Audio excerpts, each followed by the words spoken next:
Odagari. My goodness me. Absolutely blasts Sasson onto his back. Brilliant start for the world champion, Uchimata, and it's all over. Teddy Riner is on fire.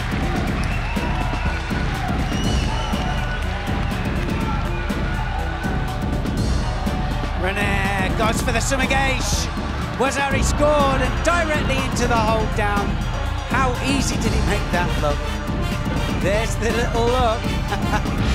He definitely looked at his coach there and said, yes, no problem, I've got it. Teddy Riner advances towards his 6th world title. Premier combat, il avait l'Israélien Sasson qui était à moins de 100 kg, ancien, qui est monté en lourd. Et on savait que ça allait en dessous, tout le temps, avec des ippon kochi très véloces sur les saisies et les attaques. Donc il fallait vraiment s'imposer physiquement et mettre les deux mains, le canaliser pour pouvoir attaquer. Ça a été fait, puisqu'il a mis au Sotogari ippon. Ensuite, le deuxième Orak, que je connaissais, mais qui est un petit peu pour moi un petit peu moins fort.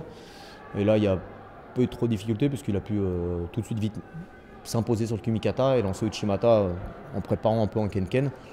Il n'y a pas eu de match. Par contre, le troisième combat, le quart de finale avec Saïdov, qui est un adversaire très rugueux, qui a fait une très bonne saison, qui progresse d'année en année, qui est vraiment un gabarit atypique, avec de l'envergure, un grand, avec un mental et puis une coordination qui correspond bien à la nouvelle catégorie des poids lourds.